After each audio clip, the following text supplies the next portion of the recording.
Last week on my Instagram, I asked all of you what you wanted to see me make on my YouTube channel. You had 24 hours and 3 options to choose from, and whatever option had the most likes in 24 hours was what I was gonna make. The option that won was shrimp and grits. This is smoker shrimp and grits. You may be asking yourself, hey, can I make this without a smoker? Absolutely. But I am gonna be showing you how to do it on the smoker because it imparts such a wonderful smoky flavor. It's smoky, shocker. So you're gonna get super luscious, creamy, cheesy grits, Cajun seasoned shrimp, smoker roasted tomatoes, and like a little brothy, buttery sauce on top. It is so good. And let's get into it. First things first, set your smoker to 350 degrees. And let's make the grits. You need 2 cups of water, 2 cups of whole milk, and bring that over to the stove over high heat to get it to boil. Once boiling, add in a cup of polenta grits, give it a whisk, and bring it over to the smoker. Close the lid and put 8 slices of bacon on a cast iron baking sheet and pour in 1 pint of cherry tomatoes into a small cast iron.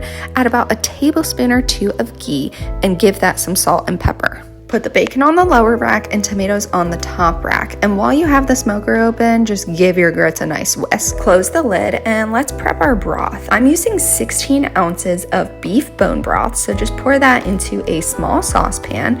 Add 4 tablespoons of unsalted butter and 4 cloves of garlic, peeled and roughly chopped. Bring that over to the smoker and place it on the top rack. And while the cutting board is still pretty clean, let's prep the parsley. Grab a little bunch. It should be about a 1/4 cup once chopped, and just give it a rough chop. Add it to a bowl and set it aside. Grate 4 ounces of sharp cheddar cheese. Please don't use the pre-grated stuff.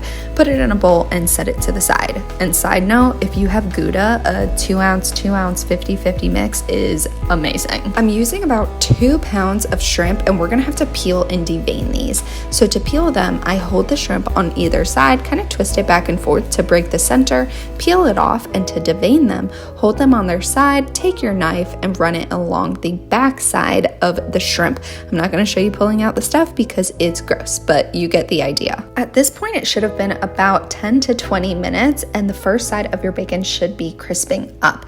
Give everything a flip, toss your tomatoes in the ghee so everything is evenly coated, and place that back on the bottom rack of your smoker. Give the broth a little stir just to incorporate it, and give your grits a mix. They should be pretty much done at this point, so take them out of the smoker, set them aside, and we're gonna get back to those later. Cook the bacon another 10-ish minutes or until both sides are nice and crispy.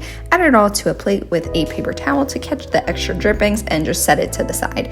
To a cast iron pan, add 2 tablespoons of unsalted butter and all of those bacon drippings. Bring that to the smoker and increase the heat to 425. And while that pan is heating up, let's season our shrimp. Add 2 tablespoons of your favorite Cajun seasoning blend, 2 teaspoons of diamond crystal kosher salt, give it a toss, and delicious.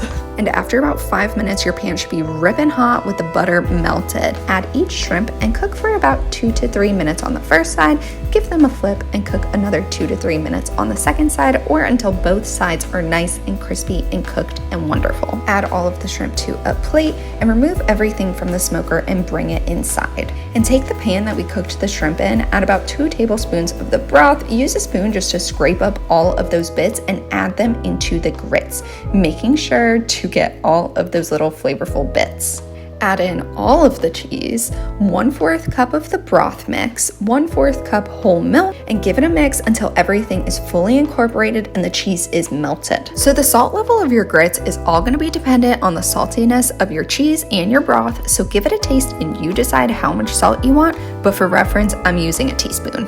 Give it one final whisk and let's get to plating. To a bowl or plate, add 1/4 of your grits, 1/4 of the tomatoes, 2 pieces of bacon crumpled up in your hands, 1/4 of the shrimp, and it's gonna be a good amount of shrimp, a couple spoonfuls of your brothy mix, 1/4 of the parsley, and if you're feeling crazy, you can even squeeze a slice of a lemon wedge on top to bring just a little bit more brightness. And boom, you're done. Let's eat. Has to be the perfect bite. As always, we have some shrimp, we have some grits, we have a tomato, we have parsley. Where's that bacon at, baby? All right, let's eat. There are so many complex flavors going on here, and they all just complement each other so perfectly. It all comes together so perfectly. So you know the drill. Like, subscribe, comment, share this. Let me know what you want to see next, and I'll see you on the next one.